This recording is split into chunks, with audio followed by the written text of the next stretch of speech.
de là où s'arrête la main de l'homme, commence celle de Dieu. Ce matin, de la bénédiction des pères.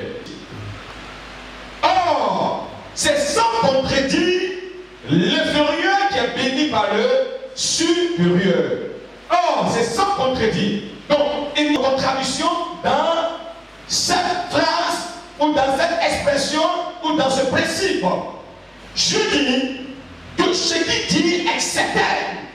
Ce qu'il est en train d'annoncer ne peut en aucun cas être contredit, en aucun cas être contrarié, en aucun cas être changé. Que c'est le supérieur qui bénit l'inférieur. Donc, pour dire qu'il n'y a pas de bénédiction sans un supérieur. Parce que je parle à quelqu'un. Là où bénit Dieu, il n'y a pas un supérieur. Vous ne verrez pas la présence de la bénédiction, car la Bible témoigne elle-même que c'est l'inférieur qui est béni par le supérieur. Or, c'est sans contredire.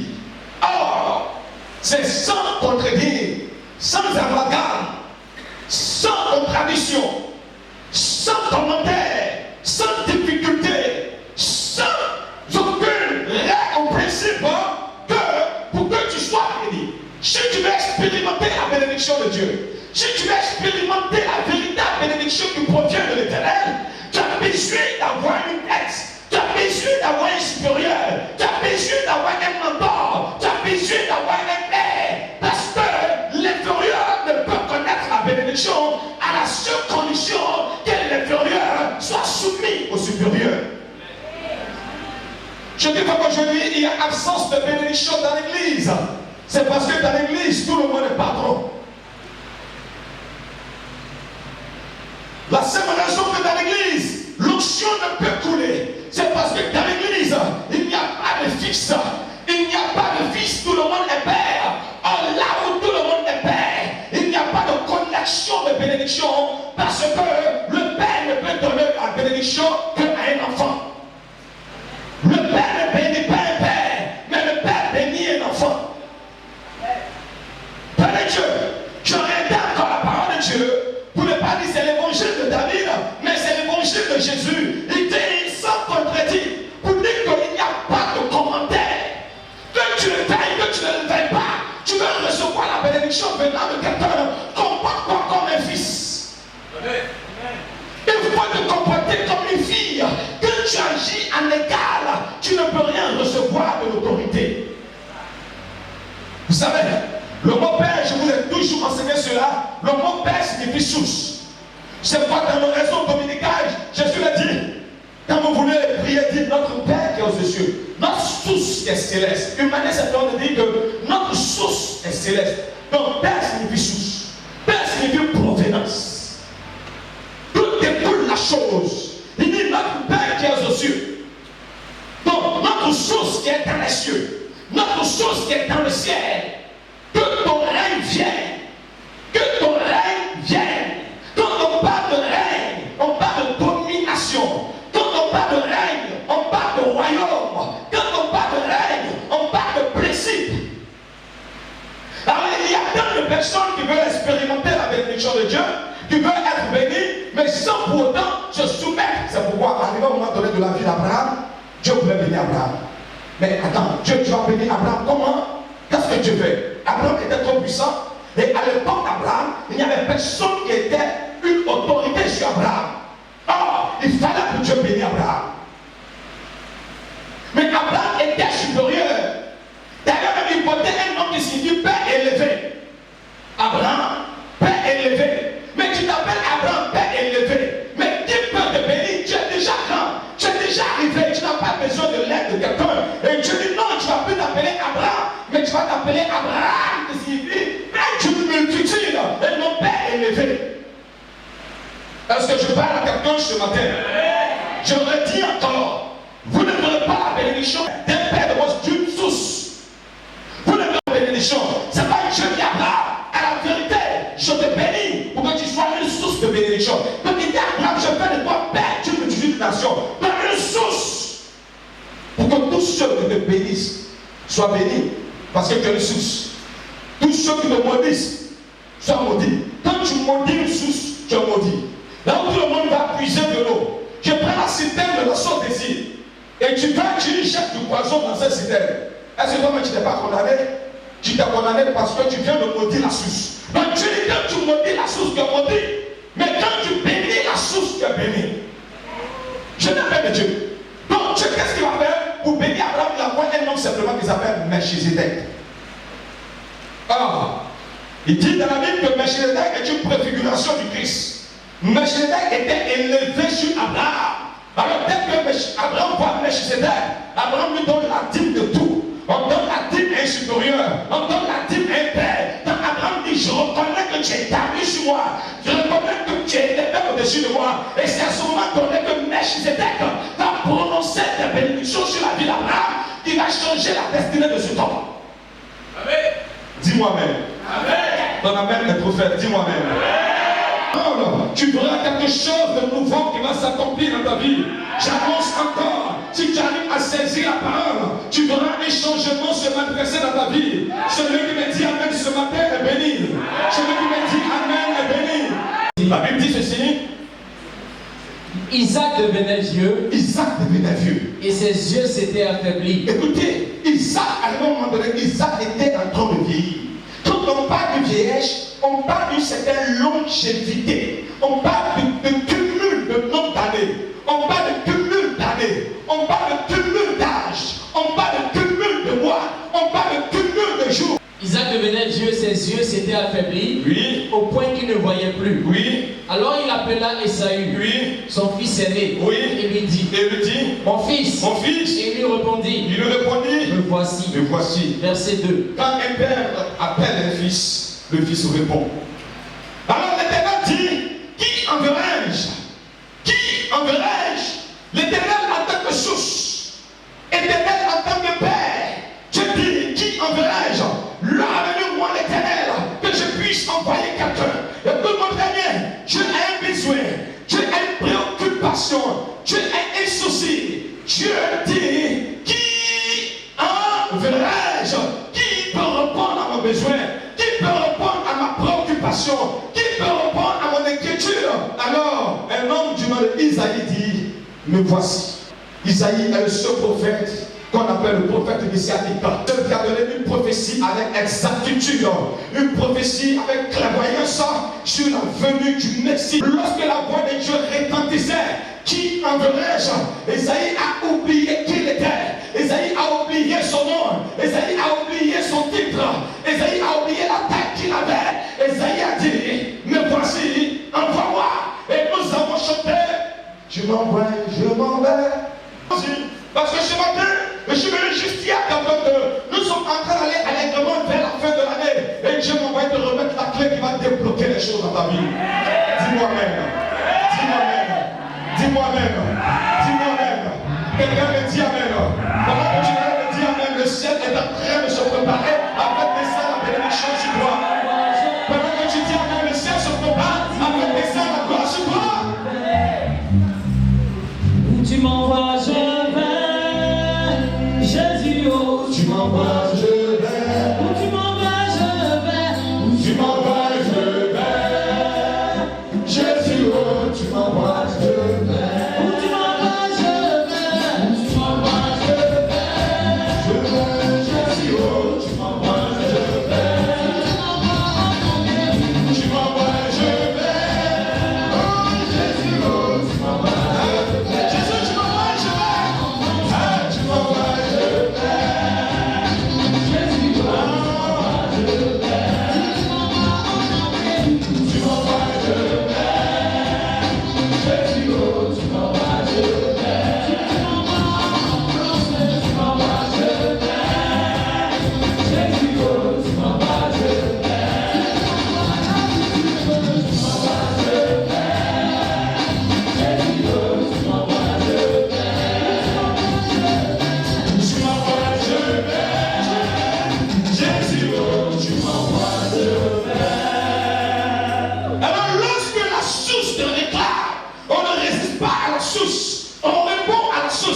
Alors le Père se présente et la Bible déclare qu'il suffit vieux, donc il prenait de l'âge.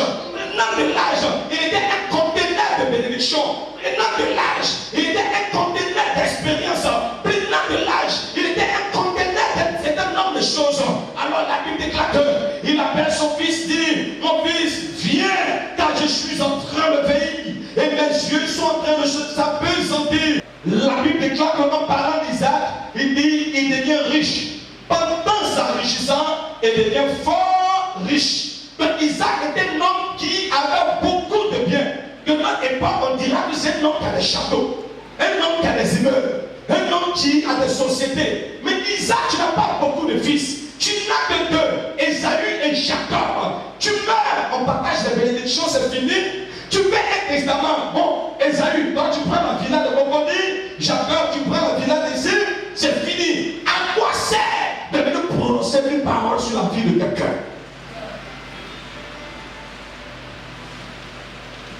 Est-ce que je vais quelque part avec quelqu'un? Isaac est un homme qui a beaucoup de biens matériels, au point où les gens portaient envie. Les gens portaient envie. Les gens chalaisaient Isaac. Quand Isaac faisait des puits, on venait et on fermait ses puits. Parce que c'était un homme très prospère. Mais ce homme pouvait faciliter la tâche. Il fait asseoir les deux enfants, il divise et il doit prendre. Isaac ne fait pas ça. Pourquoi? Parce que Isaac sait que la véritable bénédiction n'est pas le matériel. Est-ce que je suis en train de choquer quelqu'un? Isaac sait que la véritable bénédiction n'est pas le matériel. Isaac sait quelque chose que Ésaü ne sait. Isaac sait quelque chose que Jacob ne sait. Isaac sait quelque chose que personne ne sait. Le mot bénédiction en langue de Molière, béné veut dire viens, et diction veut dire. Béné, en langue de Molière, pour celui qui a une maîtrise en linguistique, béné simplement veut dire viens, et diction veut dire. Donc bénédiction, en bon français veut dire viens dire. C'est pourquoi lorsque tu crées le monde, la Bible dit Dieu bénit Adam et Ève en disant. Dieu bénit Adam et Ève en disant multipliez-vous et remplissez la terre. Il est béni en faisant quoi? En disant. Parce que la bénédiction du grec signifie bénédicere ou parole relâchée, parole prononcée. Est-ce que je parle à quelqu'un ce matin? Parole prononcée ou parole relâchée. Donc Isaac sait que même s'il prend sa compagnie et qu'il remet à Ésaü, sans dire une parole sur la vie d'Ésaü, la vie d'Ésaü n'allait pas changer. Isaac sait que même s'il prend sa société, qu'il y remet à Jacob, sans prononcer une parole sur la vie de Jacob, la vie de Jacob ne serait absolument rien. Lorsque tu traverses la souffrance, lorsque tu vis les épreuves, lorsque tu vis les difficultés, la solution n'est pas de courir auprès d'un maire, la solution n'est pas de courir auprès d'un député. Lorsque tu souffres, recherche des choses, une parole qui émane de la bouche d'un maire. Quelqu'un ne m'a pas dit amen. Quelqu'un ne m'a pas du tout dit amen. Lorsque tu souffres, alors voici quelqu'un qui vient au Seigneur et dit Seigneur, tu n'as pas besoin de te déplacer, tu n'as pas besoin de te lever de là où tu es. Dis simplement un mot. Prononce simplement un mot. Le mot qui sortira de ta bouche puisse toucher mon histoire. Beaucoup de personnes aujourd'hui ne sont plus en quête d'une bonne parole qui sort de la bouche du Père. Lorsque Rebecca était enceinte, Rebecca va consulter Dieu. Toujours dans Genèse, quelqu'un me dit, Genèse chapitre 25, verset 21. La Bible nous dit, Isaac implora l'Éternel pour sa femme, car elle était stérile. Et l'Éternel l'exauça. Rebecca, sa femme, devint enceinte. Les enfants se heurtaient dans son sein. Les enfants se heurtaient dans son sein. Et elle dit, alors elle dit, s'il en est ainsi, pourquoi suis-je enceinte? Alors pourquoi suis-je enceinte? Elle alla consulter l'Éternel. Alors Rebecca ne va pas consulter mais Rebecca va consulter l'Éternel. Elle consulte Dieu. Et voici ce que Dieu dit. Et l'Éternel lui dit, Dieu dit à Rebecca, Rebecca. Deux nations sont dans ton ventre. Rebecca, dans ton ventre, il y a deux nations. Et deux peuples se sépareront. Deux peuples vont se séparer de ton ventre. Sortir de tes entrailles. Sortir de tes entrailles. Un de ces peuples sera plus fort que l'autre. Un de ces peuples-là sera plus fort que l'autre. Et le plus grand sera assujetti au plus petit. Donc, à la vérité, deux nations sortiront de toi. Deux enfants sortiront de toi. Mais de ces deux enfants, le plus petit sera le plus béni, n'est-ce pas? Le plus petit, c'est celui qui va hériter. Voici la parole de Dieu. Mais lorsque Isaac décide de bénir, qu'est-ce que Isaac fait? Il appelle Ésaü.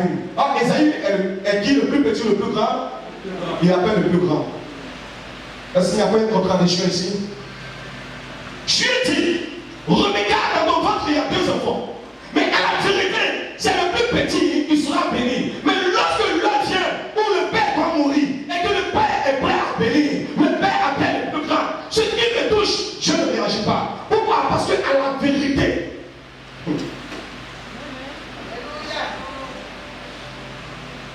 wow. C'est là que beaucoup de personnes font beaucoup d'erreurs. Ils tapent les années avec des hommes de Dieu et ne connaissent pas du tout la bénédiction de Dieu. Ils tapent les années dans les assemblées et ils n'expérimentent absolument rien. Dieu a parlé dans la vie de Rebecca. Dieu a prophétisé dans la vie de Rebecca. Dieu est clair. Dieu dit c'est le plus petit. Donc un homme c'est Jacob qui sera le plus béni. Mais quand l'heure vient où le Père, donc la source, le porteur de vision, doit rendre l'âme, il n'appelle pas Jacob, mais il appelle Ésaü. Dieu ne réagit pas. Parce que à la vérité, la bénédiction est paternelle. Et je lis parce que Jésus une source. Trois ennemis ne peut pas. Lui-même il ne trouve pas à manger au monde. Dieu lui dit maintenant va te cacher. Père de Dieu, écoutez très bien. Pourquoi ils ne sont pas bénis? Parce qu'ils ont saisi la prophétie, mais ils ont négligé la source. Ils ont saisi la révélation, mais ils ont négligé la source. Je vais te donner un exemple dans la Bible. Lorsque Noé et ses enfants sortent de l'arche, Dieu les bénit. Vous n'avez pas vu ça? Quand ils sont sortis, Dieu les a bénis. Or, vous savez très bien, la Bible déclare qu'il est impossible de maudire celui que Dieu a béni. Même quand Balaam et Balak se sont levés, et que même ils ont bâti un hôtel, et que Dieu est sorti, Dieu est descendu du trône à cause de l'hôtel, à cause de l'offrande qu'il a appelé. Dieu dit, oui, ton offrande me plaît. Mais à la vérité, j'ai déjà béni ce peuple, donc je ne peux le maudire. Mais lorsque Noé maudit son fils, Dieu ne l'arrête pas, parce que Noé est une source. Donc Dieu peut bénir et Noé peut se lever pour maudire. Et Dieu approuve cela, parce qu'il dit, il confie la parole de ses envoyés. Dis-moi même. Dis-moi même. Dis-moi même que tu sois béni. La bénédiction est logique dans la compréhension. Il dit que oui, on peut périr par faute de connaissance. Dieu ne dit pas qu'il périt parce qu'il y a trop de sorciers dans sa famille. Il périt parce qu'il y a trop de marabouts autour de sa maison. Mais Dieu dit à la vérité, il est en train de mourir parce qu'il est privé de la connaissance. Ah, je transporte pour moi partout où je vais. Il y a l'espace à là-bas. Non, je transporte pour moi. Alors, je bâtis tout le monde très bien. C'est important d'avoir une parole qui vient de Dieu parce que Dieu parle. C'est important de recevoir une révélation venant de Dieu. Mais ne te pas sur la révélation. Ne te couche pas sur la révélation. Salomon, c'est pourquoi lorsque Salomon est devenu roi, Salomon était beaucoup attaché à sa mère. Au point où les gens disaient que Salomon avait un cœur de femme. Parce que Salomon sait que si maman dormait ce jour-là, moi Salomon, je serais en train de laver les habits d'Adonijah. Parce que Adonijah ne l'aimait pas du tout. Il ne l'appréciait pas du tout.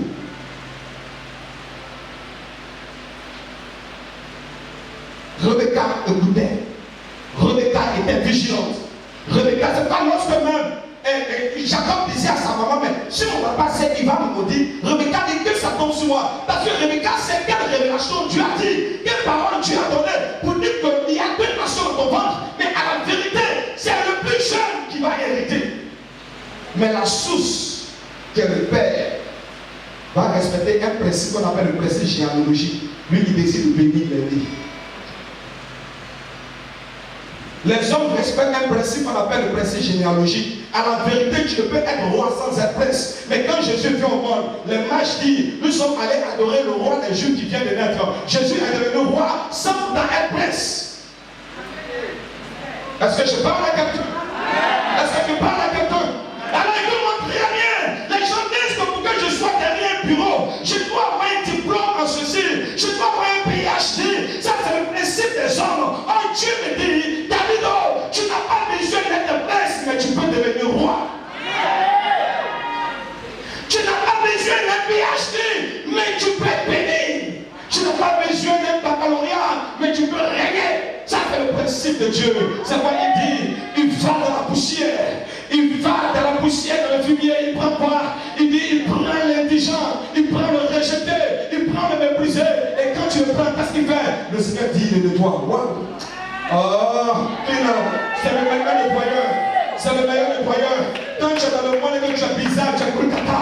Quand Jésus te prend, quand les gens te voient, ils disent c'est qui? On dit non, c'est lui. Ils disent ce n'est pas lui. On dit oui, c'est lui. Ils disent ce n'est pas lui. Parce que quand tu es en Jésus, même you de 75, quand tu parles, tu es choco. C'est bon d'être en Jésus. Hein? Non, c'est très bon d'être en Jésus. Non, tu prends ton petit chaque de 150, tu mets chez toi. Quand tu passes, les gens ils t'envient. Tu ne sais pas ce que tu fais, mais les gens t'envient. Tu ne peux voir la gloire qui dégage de ta vie. Seul Dieu te rend mirobolant. Lorsque Job était en souffrance, je dis, il y a tellement d'exemples. La Bible, arrivé à un moment donné, les amis de Job disent, Job, c'est parce que tu as péché. Job, c'est parce que tu as fait ceci. Oh, Job, mais réponds-toi. Mais Job me change de comportement. Job me change de vie.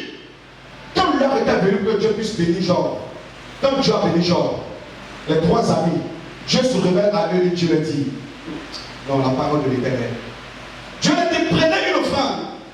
Allez-y donner à Job. Parce que vous n'avez pas parlé avec droiture. Ce que vous avez dit de lui est faux. Prenez une offrande, allez-y voir Job. Si Job accepte votre offrande, moi Dieu, je vous pardonnerai. Quelqu'un n'a jamais vu ça? Si Job accepte, non, Job est dans une source. Quand Job refuse l'offrande, Dieu refuse l'offrande. Quand Job accrée l'offrande, Dieu accrée l'offrande parce que Job est une source. Fais beaucoup attention. Fais beaucoup attention du comportement que tu as vis-à-vis de l'autorité que Dieu met au devant de toi. Fais beaucoup attention du comportement que tu as vis-à-vis de l'autorité que Dieu a mis au devant de toi. Ta bénédiction, il dit que c'est le supérieur qui bénit l'inférieur. La Bible, c'est sans contredit. Il n'y a pas de contradiction dans cette affaire. Tu ne peux pas détourner ce chemin. Tu es dans l'obligation de te soumettre. Tu es dans l'obligation d'obéir. Tu es dans l'obligation de respecter cela. Alors, malgré la prophétie qui disait que Jacob allait hériter, malgré la prophétie, malgré la révélation, de veiller sur la prophétie, Dieu dit à Bakoum, écris-la, grave-la, pour faire quoi? On la lise quoi? Pour Raman. Il y a des gens qui ont oublié même la révélation de Dieu sur la vie. L'homme de Dieu, elle a parlé depuis, je ne vois pas. C'est pas l'homme de Dieu qui veille, c'est toi qui veille. Rebecca a veillé. Elle a écouté comme cela. Chaque chose que Dieu fait, quand Isaac touche, Rebecca met son oreille. Qu'est-ce que le vieux va dire encore? Quand Isaac touche, Rebecca met son oreille. Le vieux, qu'est-ce qu'il va dire? Et c'est avant de mettre son oreille qu'un jour, elle a entendu bénédiction. Si je ne suis pas vigilant, ce vieux-là, il risque de tourner la prophétie. Il risque de tourner la prophétie. Alors, elle appelle Jacob et elle dit, mon fils, viens. Mais écoutez très bien. Écoutez-moi très bien. On ne peut pas verser de base. Genèse chapitre 27. Écoutez-moi très bien. Si tu ne respectes pas le cheveu blanc, tu n'auras jamais le cheveu blanc sur ta tête. Tu n'as pas de respect pour un vieux, tu ne pourras jamais vieillir. Ce que tu ne considères pas ne peut pas t'arriver. Ce que tu n'aimes pas ne peut pas t'arriver. Parce que tu méprises les cheveux blancs, tu n'auras jamais le cheveu blanc sur ta tête. Si les gens meurent jeunes, si les gens meurent prématurés, c'est parce qu'ils n'ont jamais su respecter ou honorer le vieillard.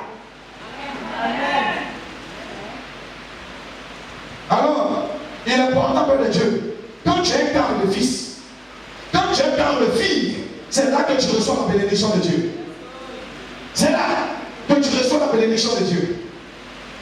Mais quand tu es un cœur de père, tu es un cœur de patron, tu es un cœur égal, tu ne peux absolument rien recevoir. Je te répète, si tu ne respectes pas les cheveux blancs, tu ne pourras jamais avoir cela sur ta tête. On peut poursuivre. Verset 2 et 3. Isaac dit, voici donc, je suis Dieu, je ne connais pas le jour de ma mort. Maintenant donc, je te prie, prends tes armes, ton carquois, et ton arc, va dans les champs, et chasse-moi du gibier. Isaac chassait un gibier. Esaü n'était pas le fils spirituel d'Isaac. Esaü n'était pas le cousin d'Isaac. Esaü n'était pas le neveu d'Isaac. Esaü était le fils biologique, le fils des entrailles d'Isaac. Mais avant que le père ne bénisse son enfant, il lui dit, va me chasser un gibier. Ma fille, la bénédiction de Dieu est conditionnée. On peut crier, oh bénédiction, oh bénédiction, oh bénédiction. L'Éternel dit quoi? Il dit, si tu obéis, condition. Quelqu'un dit la conjonction de coordination, je ne sais pas quoi autre. Condition, si tu obéis à la voix de l'Éternel ton Dieu, si tu obéis, donc la bénédiction vraie de Dieu est une bénédiction qui est conditionnée. Tu conditionnes sa bénédiction. C'est pas lorsque tu reçois la bénédiction qui vient de Dieu, elle n'est suivie d'aucun chagrin, parce qu'au début de chaque bénédiction, il y a toujours des conditions. Le diable n'a pas de conditions et il te donne. Mais quand il te donne maintenant, il dit, tu as ça maintenant là, fais ça, fais ça, fais ça et fais ça. Dieu lui met une porte, il met la clé. Il dit, cherche à voir la clé. Une fois que tu as la clé, que tu ouvres la porte, que tu entres là, tu es tranquille. Il dit à son fils, faut aller. Son propre enfant, on n'a pas dit c'est son enfant spirituel. C'est son propre enfant. Mais vous savez, Isaac est un homme expérimenté. Isaac est un homme expérimenté. Isaac dit à son enfant, mon enfant, je peux te bénir, mais la véritable bénédiction qui vient de Dieu ne s'obtient pas facilement. Tout ce que tu obtiens facilement est sans valeur, est dénué de l'onction de Dieu. C'est pourquoi l'Éternel ne donne pas la terre de Canaan aux Hébreux. L'Éternel dépose la terre de Canaan et l'Éternel dit, combattez puis prenez.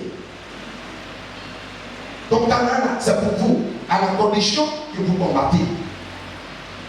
Canaan, c'est pour vous, à la condition que vous tuez les Phérésiens, les Kénésiens, les Cananéens, les Jébousiens, les Grigasiens, tous les siens, tuez-les. Alors, fais aimer à part que je mange que mon âme te bénisse. Il dit aimer comment? Fais-moi aimer. Verset 4. Fais-moi aimer comme j'aime. Fais-moi aimer comme j'aime. Isaac dit, la nourriture que tu vas apporter, ne prépare pas comme toi tu aimes. Ne prépare pas comme toi tu veux. Mais prépare selon que moi j'aime. Alors, une chose est de savoir, qu'est-ce que le Père aime? Qu'est-ce que le Père aime? Pour savoir ce que le Père aime, il faut entrer dans l'intimité du Père. Alors, Isaac ne lui dit pas quel genre de main. Isaac ne lui dit pas quel manger utiliser. Isaac ne lui dit pas quel poisson utiliser. Mais Isaac dit à Esaü, prépare comme j'aime, pas comme toi tu aimes, pas comme toi tu veux, mais comme moi j'aime. Non, pasteur, moi, c'est ça j'aime. C'est dans ça là que tu aimes, j'aime, et puis tu as déjeuné de manière maléfique. Alors, comment est-ce que je peux découvrir ce que le Père aime? Alors, regardez peu de Dieu.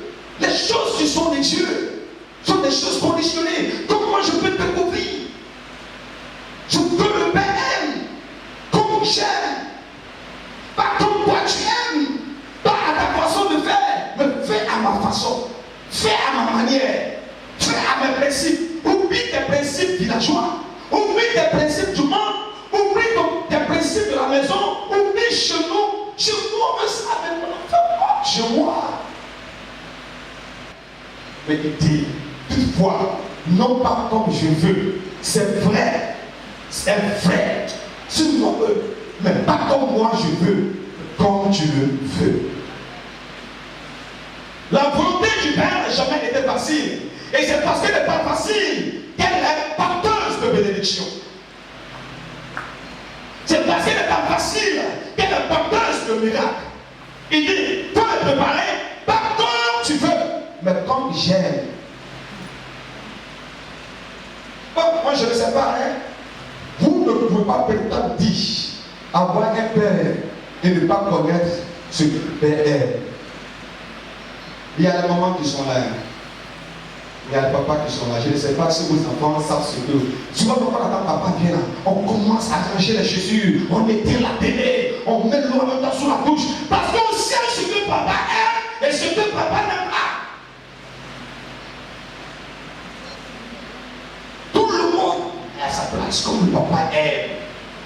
Quand il donne de Dieu, quand il est là, tout le monde est à la place. Pourquoi? Parce qu'on connaît le cœur du Père.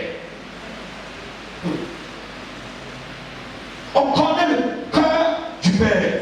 Alors, je vais courir pour que nous soyons bénis dans le nom puissant de Jésus. Alléluia. Alléluia. Alors, il dit, tu ne peux pas aimer comme j'aime. Et apporte-le-moi à manger. Apporte-le-moi à manger. Afin que mon âme te bénisse. Avant que je meure. Avant que je meure, que mon âme te bénisse. Vous savez pourquoi? Il dit mon âme. Parce qu'à la vérité, l'âme, elle apporte de l'esprit. L'âme est la porte de l'esprit. C'est quoi? Lorsque Jésus vient au monde, il ne vient pas chercher le corps. Le corps est fait pour être enterré. Quand Jésus vient au monde, il vient chercher l'âme. Parce qu'à la vérité, l'âme est la porte de l'esprit. C'est par l'âme que la suivi entre. C'est par l'âme que la bénédiction entre. C'est par l'âme que la bénédiction entre. Or, l'âme étant la porte de l'esprit. Or, l'esprit est l'élément qui est connecté au divin. L'esprit parle avec le Saint-Esprit. Mais il faut que l'âme qui se trouve entre l'esprit et le corps ouvre la porte pour que l'esprit reçoive et communique au Père. Quelqu'un me suit. Alors, il dit que mon âme là puisse te bénir. David a dit quelque chose dans le psaume 103, je crois bien, le verset 1. Que tout mon être loue l'Éternel. Que tout ce que je suis loue le Dieu saint. Que tout mon être loue l'Éternel, sans oublier aucun de ses bienfaits. Amen. Sa version dit que tout mon être, mon âme, bénit l'Éternel. Bénit l'Éternel. Mon âme. Donc l'âme est la porte de l'esprit. Quand l'âme elle est contente, l'esprit qui va parler à Dieu ne peut rien faire. C'est pourquoi Jacob lui dit, Isaac dit, pour envoyer la nourriture là, pour que mon âme puisse te bénir. Parce que mon âme c'est la porte. Donc qu'est-ce qui passe par la porte? Qu'est-ce qui entre? C'est les critiques, c'est les murmures. Moi, depuis là, on prie pour lui, on prie pas pour moi. Moi, depuis là, je suis entre par la porte là. Qu'est-ce qui détruit notre vie? Et il dit, mon âme loue, mon âme magnifie, mon âme exalte, mon âme bénit le Seigneur. Est-ce que nous pouvons avancer? Est-ce que nous pouvons avancer? Amen. Alors, Proverbe 15, verset 20 dit, un fils sage fait la joie de son père. Je l'aurais dit encore, Isaac était prêt à bénir Ésaü, malgré que la prophétie de Dieu disait que c'était Jacob qui allait hériter. Qui allait hériter. La vigilance de Rebecca, l'éveil de Rebecca a permis à Jacob de pouvoir entrer dans l'accomplissement de la prophétie parce qu'il était tout à fait ignorant. Quelqu'un pouvait parler d'avoir usurpé, lui, telle est l'indication de son nom. Et la mère était prête à tout porter chez elle. Donc la vraie bénédiction suit des règles. La vraie bénédiction, elle suit des règles. Il faut accepter d'être un fils et une fille pour être béni. J'ai lu ma Bible, mais je le disais un jour au comité des pasteurs, que lorsque l'Éternel parle à Josué, il ne dit pas à Josué serviteur de l'Éternel, mais il dit Josué serviteur de Moïse. Josué serviteur de Moïse. Malgré tous les années que Josué a été au service de Dieu, malgré tous les années que Josué s'est engagé, que Quand Dieu appelle Josué, il ne lui dit pas serviteur de l'Éternel, mais il dit de Josué serviteur de Moïse. Aujourd'hui, il y a du désordre. Aujourd'hui, il y a un manque de bénédiction. Aujourd'hui, il y a un manque de progrès. Parce que tout le monde veut se proclamer être serviteur de Dieu. Ta langue, la parole, la vie et la mort se trouvent au pouvoir de la langue. La vie et la mort, mourir tôt, mourir à 100 ans, dépend de ce qui sort de ta bouche. La vie et puis la mort, la bénédiction et la malédiction sont au pouvoir de la langue. Ce que tu dis, Ecclésiaste 5 dit, ne permets pas à ta bouche de faire pécher ta chair. Comment ma bouche peut faire pécher mon corps? Et ne dis pas en présence de l'envoyé que c'est une erreur. Pourquoi Dieu s'irriterait-il de tes paroles et détruirait-il l'ouvrage de tes mains? Donc, ma langue peut amener Dieu à maudire mon travail, à maudire mon foyer, à maudire mes affaires, parce que je parle négativement. Qu'est-ce que tu sors de ta bouche? Qu'est-ce que tu confesses? Ça, c'est le deuxième test. Donne-moi mon test. Race de vipère. Race de vipère. Comment pourriez-vous dire de bonnes choses, méchants comme vous l'êtes? Car c'est de l'abondance du cœur que la bouche parle. Voici, ciao. Papa, tu ne vois pas dans mon cœur, sinon je t'aime trop. Papa peut ne pas voir dans ton cœur. Le frère peut ne pas voir dans ton cœur. Mais ta bouche, là, c'est que ça dit, là, ça suffit. Ça suffit. Dieu dit que ta bouche traduit l'état de ton cœur. Même quand tu en es flatté à un moment donné, là, ce qui est dans le cœur, véritablement, ça soit tu dis, ciao, je viens de dire la vérité. Mais le cœur, finalement, a donné la vérité à la bouche. C'est pourquoi même le Jean-Baptiste qui a dit, oh, voici l'agneau de Dieu qui ôte le péché du monde. Jean-Baptiste a parlé, c'est ta bouche qui a parlé. Voici l'agneau de Dieu qui ôte le péché du monde. Quand Jean-Baptiste était dans le problème, était en prison, la paix s'est dit, les enfants, venez. Allez-y demander au monsieur qui allait le prêcher là, Jésus. Est-ce que c'est lui qui devait venir ou est-ce qu'on doit attendre un autre? Jean-Baptiste, c'est toi, personne ne connaissait le monsieur. Jean-Baptiste, c'est toi. Quand tu baptisais le monsieur, tu as dit c'est lui, l'agneau de Dieu. Comment est-ce que Jean-Baptiste, toi encore, tu dis, on va lui demander si c'est lui ou on doit attendre quelqu'un d'autre? Parce qu'aujourd'hui, tu es dans un problème. Parce qu'aujourd'hui, tu es dans un problème. Quand ça va chez toi, c'est mon papa, hein? Lui là, c'est mon père. Il a pris pour moi. Quand ça ne va pas chez toi, c'est quel homme de Dieu ça? Et moi, les gens baptistes sont beaucoup comme cela. Petite journée où tu n'as pas mangé. Un mois où tu n'as pas payé ton loyer. L'église là. Ce n'est plus dans l'église, hein. L'église là. Ah, le test de la voix. L'église là. Et ton pasteur. Ce n'est plus notre pasteur, mais ton pasteur. Wow. Ça c'est l'homme ça. Que Dieu nous bénisse. Alors on va poursuivre pour conclure. Le troisième test, je voulais remercier le peuple de Dieu. J'ai beaucoup de choses à dire au sujet de la bénédiction des pères. Ce sont des tests qui nous amènent à recevoir la bénédiction. Aujourd'hui ne sera pas insuffisant pour clore. Donc permettez-moi de clore ici. Le troisième test, c'est le test du boucher. Le test du boucher. Il dit approche que je te touche mon fils. À la vérité, Isaïe est quelqu'un qui est venu. Si Isaac touche Jacob, il ne va pas bénir Jacob. Parce qu'il sait que ça c'est Jacob. Or lui, celui que nous voulons bénir s'appelle Isaïe, il est venu. Qu'est-ce que la maman fait? L'agneau que Jacob a tué, il prend l'agneau, il révèle le doigt de son fils. Et le fils tend le doigt, quand le père touche, il dit c'est quoi et le bénit.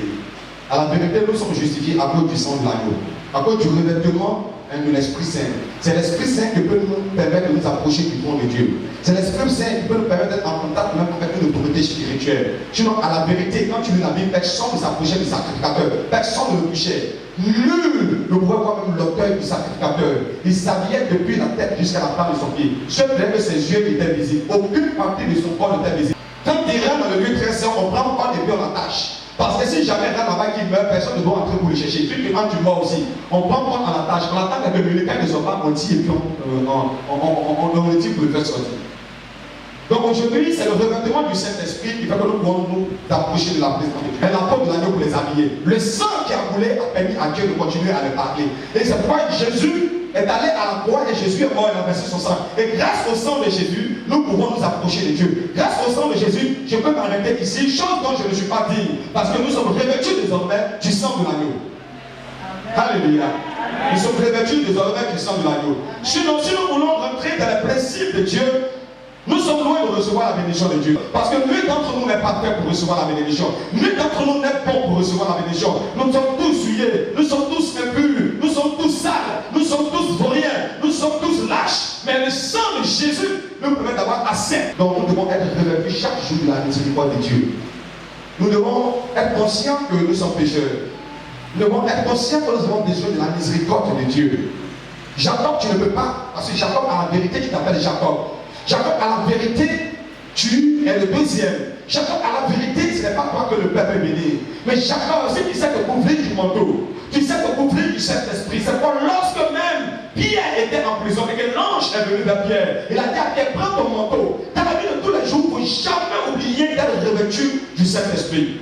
C'est lui qui est notre protecteur. C'est lui qui nous conduit. Jésus a dit, je m'en vais, mais je vous enverrai le consolateur, le Saint-Esprit. Et ensemble, nous aurons imploré la miséricorde de Dieu. Je parlais de la bénédiction du Père. Tu sais combien de fois tu as cité, tu as critiqué l'homme de Dieu. Oh, c'est tellement chic comme dans ta bouche. Tu sais, Samuel, c'est ça. Parce que Samuel n'a pas pu vaincre Goliath. Parce que Samuel a commencé à se rebeller contre Samuel, qui était son père. Et Samuel savait que pour tuer Goliath, il faut quelqu'un qui est en paix avec son père.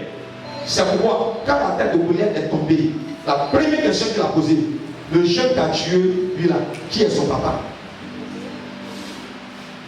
Là, un fils réside dans son père. Est-ce que je parle à quelqu'un? Quand tu appelles un enfant, qu'est-ce qu'il va te dire? Je m'ai appelé mon papa, j'ai dit à mon papa. Même si son papa est monsieur qui apparaisse, j'ai dit à mon papa. Et maman, tu tapes un enfant, il dit je dis à mon papa. Sa force réside dans son père, même si son papa est un fringale. Quand il voit son père, ce que lui voit, c'est pas ce que toi tu vois.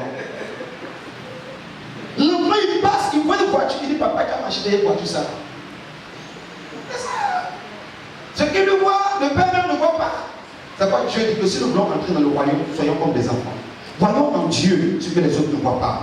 Voyons en notre Père ce que les autres ne voient pas. Donc quelqu'un dit non c'est possible, dis-toi que c'est possible. Dieu dit soyons comme des enfants. Et si nous sommes comme des enfants, il n'y a rien qui nous sera impossible. Parce que l'enfant tu l'as frappé, il dit je vais dire ça à mon papa. Tous ceux qui n'ont pas encore donné leur vie à Jésus, on va faire la repentance et ils viendront au monde. On va prier pour une demande spéciale. Et nous la moitié, implorons le pardon de Dieu. Donc, implorons la miséricorde de Dieu. Donc,